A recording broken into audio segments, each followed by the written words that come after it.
Sir मैंने सुना है इंडिया में लग्जरी गाड़ियां सस्ती होने वाली है। मदर ऑफ ऑल डील्स करके आया है क्या कुछ? अरे भाई, अपनी लग्जरी गाड़ियों के ऊपर ना थोड़ा ब्रेक लगाओ। और ये इतना तगड़ा भी अभी अनाउंसमेंट हुआ नहीं है। दूर के ढोल हमेशा सुहाने जरूर लगते हैं। डील अनाउंस हुई है बट अभी रेटिफाई नहीं हुई है। मतलब?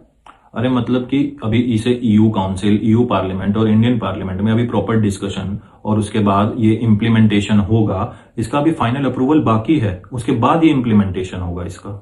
एनी आइडिया कब तक होगा? प्रोबेबली 2027 और maybe even later. But actually में है क्या ये?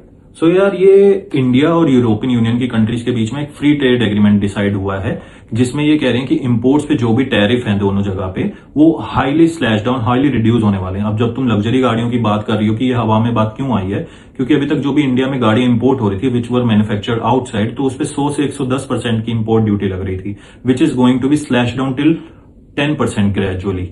एंड ये और इसमें ये भी डिस्कस कर रहे हैं कि टैरिफ दोनों तरफ से कम हो जाएं एंड ट्रेड प्रोसेसेस को काफी हद तक सिंप्लीफाई कर दिया जाए। एंड हाँ, कुछ सेक्टर्स ऐसे हैं जैसे कि एग्रीकल्चर या डेयरी, जो कि बहुत सेंसिटिव सेक्टर्स हैं, इसको सेफ गार्ड करने की भी कोशिश की जा रही है। Now mother of all deals इसलिए बोला जा रहा है क्योंकि it is anyway going to impact 2 billion people and it will going to touch 25% of the global GDP, not just India और एनी कंट्रीज जीडीपी, ऐसा they are proposing and they are saying.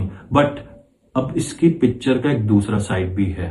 क्यों? क्योंकि मुझे ऐसा लगता है इसमें कुछ डीमेरिट्स भी हैं, जैसे कि शॉर्ट टर्म में गवर्नमेंट का इंपोर्ट ड्यूटी के रेवेन्यू कम भी हो सकता है। किसी भी गवर्नमेंट का जो रेवेन्यू का मेन सोर्स है वो है टैक्सेस, और अगर इंपोर्ट ड्यूटी इतनी स्लैश डाउन हो जाएगी on the 90% of the imported goods from the EU, तो गवर्नमेंट इसको कहां से कंपनसेट करेगी? ठीक है ना। सो इसका लॉन्ग टर्म में क्या मल्टीप्लायर इफेक्ट आएगा? कंज्यूमर स्पेंडिंग बढ़ेगी या फिर इंपोर्ट्स बढ़ेंगे तो हम कंपनसेट कर पाएंगे? ये सब देखना अभी बाकी है। एंड जहां तक लग्जरी कार्स के लो टैरिफ की बात है या सिमिलर सेक्टर्स पे या किसी अदर सेक्टर्स पे लो टैरिफ की बात अगर हम कह रहे हैं इंपोर्टेड या लग्जरी गुड्स पे, तो उसमें मेक इन इंडिया और डोमेस्टिक सेक्टर की जैसे कि ऑटोमोटिव इंडस्ट्री है, वो भी तो कहीं ना कहीं प्रेशर में आएगा ना। तो कंज्यूमर नेचुरली फॉरेन ब्रांड्स को ज्यादा प्रेफर करेगा। इसलिए एक्साइटमेंट सही है बट ओवर एक्साइटमेंट नहीं। रियल टेस्ट तब होगा जब इंप्लीमेंटेशन होगा। एंड मेन इस डील के फुल प्रोज एंड कॉन्स का ब्रेकडाउन एक डिटेल लॉन्ग वीडियो में डालेंगे।